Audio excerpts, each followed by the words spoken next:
आपण पाहत आहात जनस्थान ऑनलाईन। आजच्या बिग बॉस मराठीच्या भागात एक मोठा ट्विस्ट पाहायला मिळाला आहे। रितेश भाऊंनी घरातील सदस्यांना असा संकेत दिला आहे की आज कोणीतरी घरातून बाहेर पडणार आहे आणि त्यामुळे घरातील वातावरण पूर्णपणे तणावपूर्ण बनलं आहे।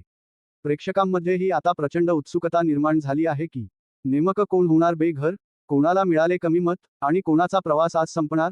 आजचा भाग ज्यांनी पाहिला असेल त्यांनी नक्कीच कॉमेंटमध्ये आपली प्रतिक्रिया नोंदवा। तुमच्या मते आज घरातून कोण बाहेर पडणार?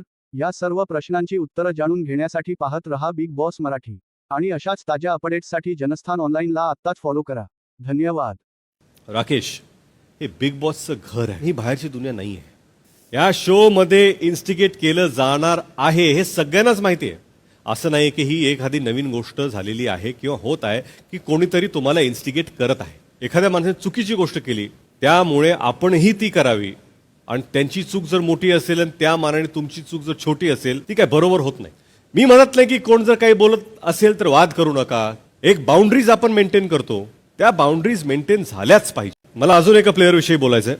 मी मुद्दाम प्लेअर असा शब्द वापरलाय कारण त्या टास्क छान खेळतात, पण आज मी त्यांच्या माइंडसेट बद्दल बोलणार आहे।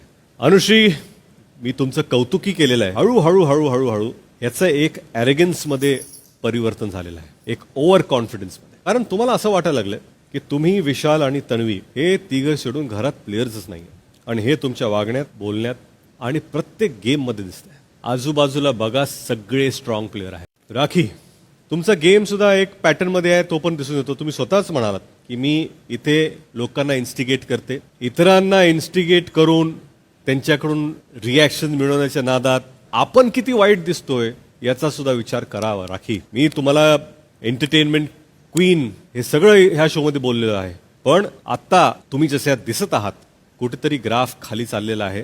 तुम्हाला जर असं वाटत असेल की बाबा मी फायनलिस्ट आहेच तर तो एक गैरसमज आहे। या घरात एका प्लेअरवरती एक आरोप होतो, भाऊच्या धक्क्यानंतर तो प्लेअर वेगळा दिसतो। तन्वी, तुम्ही 7व्या आठवड्यात कॅप्टन होता। गेम जो तुमच्या हातात असायला पाहिजे होता ॲज अ कॅप्टन तो सुटला।